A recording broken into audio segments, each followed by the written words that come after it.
asalaamu calaykum waraxmatullahi wabarakaatu. Kusoo dhawaada kanaalka Fawarsan. Maanta waxaan rabaa inaan idinla wadaago sagaal dhibaato oo ay qabaan maaragtay dadka caqliga u saaxiibka ah, dadka la yiraahdo waa intelligent, yacni sagaal dhibaato oo ay qabaan ayaan maanta rabaa inaan idinla wadaago.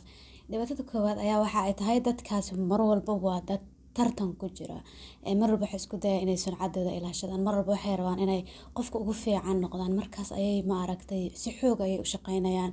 Sidaas darteedna tartan waxay ku jiraan, yacni mararka qaar aan qofna kula jirin ayay ku jiraan. Hadday wax baranayaan waxaa laga yaabaa qofka marka u horeysa ardada ugu horeysa inay noqoto. Hadday maaragtay shaqo ku jiraan waxaa laga yaabaa inay yihiin shaqaalaha ugu fiican, yacni mar walba tartan ay ku jiraan. Taasina waa dhibaato. Dhibaatada labaad oo ay qabaan dadka caqliga u saaxiibka ayaa waxa ay tahay marnaba ma jecla inay maqlaan qaladaadkooda, inay maqlaan marnaba ma jeclaan. Hadday xitaa qaladkooda maqlaan, taas waxay ku abuureysaa kalsooni darro iyo amni darro ayay ku abuureysaa, qalqal ayay gelinaysaa. Marka dadkaas mar rabaan inay maqlaan waxa ay qaldeen.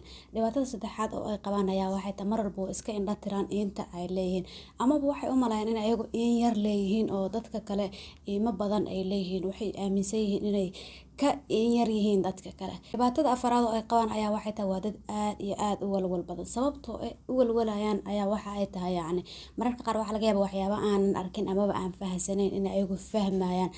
Waxaa laga yaabaa adduunyada markay fiirshaan qaabka wax u socdaan inay arkayaan, taasina inay qalqal ku abuureyso. Marka waa dad inta badan aad u walwal badan, waa dad yacni mararka qaar mustaqbalka waxa soo socda yacni ka walwala yacni. Dhibaatada shanaad oo ay qabaan ayaa waxa ay tahay ma jecla yacni waxyaabaha lagu soo celcelisho. Waxay mar walba jecel yihiin wax cusub inay bartaan, waxay mar walba jecel yihiin yacni hab cusub amaba istiraatiijiyo cusub inay sameeyaan. Marnaba ma ogolaan karaan wax maalin walba lagu soo celcelisho. Dad haddaad aragto markay guriga joogaan shaqada guriga neceb waa dad caqli badan, yacni dadka caqliga badan ma jecla yacni shaqada guriga maalin kasta waxaan la hagaajinayo, maalin kasta waxaan soo laalaabto, yacni dadka caqliga badan ma sameyn karaan. Dhibaatada lixaad oo ay qabaan waxay tahay dadka caqliga badan wax badan ayay xifdi karaan, waxay ka xallin karaan xisaabaad aad u adag way xallin karaan. Laakiin dhibta jirta ayaa waxay tahay waxaa jira dhibaatooyin yar yar oo aysan xallin karin amaba aysan fahmi karin, yacni dhibaatooyin yar yar oo adduunka ku saabsan oo aysanba hal xal u keeni karin ayaa jira dadkaasi. Sidoo kale dhibaatada kale oo ay qabaan dadkan maaragtay caqliga badan ayaa waxa ay tahay markay rabaan inay problem xalliyaan waxay ka fiirshaan boqol angal ayay ka fiirshaan, yacni dhowr angal ay ka fiirshaan. Dhibaatooyinka qaar waxaa laga yaabaa hal xal oo toos ah bis inay leeyihiin, laakiin ayagu waxay fiirinayaan xalal badan ayay raadinayaan. Xitaa xal markay helaan isla xalkii ayay waxay ka fiirinayaan dhinacyo badan, markaas leeyihiin xalkaas ama dhibaato kala keena. Marka dadkan ayagoo hal xal kaliya sameyn kara ayay dhowr maaragta xagal inta fiirshaan ayay dhibaatadii xalinayaan iska day dhibaato kale ayay soo baxshaan, taasina waqtiga ayay ka qaadataa. Sidoo kale dhibaatada kale oo ay qabaan dadka caqliga badan ayaa waxa ay tahay waa dad yacni aan aaminin kooxaha, ma aaminsano. Haddii koox ay wada shaqeynayaan waxay aaminsan yihiin kooxdaani inaysan si fiican wax u qaban, yacni marnaba kalsooni kuma qabaan koox.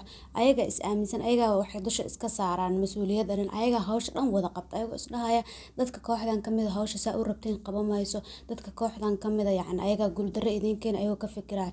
Marka dadka caqliga badan kooxaha ma aamina, waxay mar walba jecel yihiin naftooda kaliya wax u shaqeystaan, naftooda bis inay yacni wax u qabaan. Dhibaatada ugu dambayda oo dadka caqliga badan ay qabaan ayaa waxa ay tahay waxay ignore garayaan yacni waxyaabaha basic ah. Waxyaabo waxaa jira maaragtay basic ah oo u baahan inaad barato amaba aad fiiriso, laakiin ayagu wax kasta oo yiriisa waxay leeyihiin waxaan ku falaynaa waa aqaane, waxaan miyaa dhib leh, yacni waxana waa iska caadi, waxaan ka baranayna ayay leeyihiin. Laakiin taas waxay ku sababtaa marka dambe inay qoos ay la gashaa, yacni sababtoo ay wax walba isay leeyihiin haddaad waxaan basic-ooda baran ka waran haddaad tiraahdo adoon dabaal aqoonin hal maalin inta lagu tuso maanta kale aad biyaha gasho, yacni waa ku dhimanaysaa.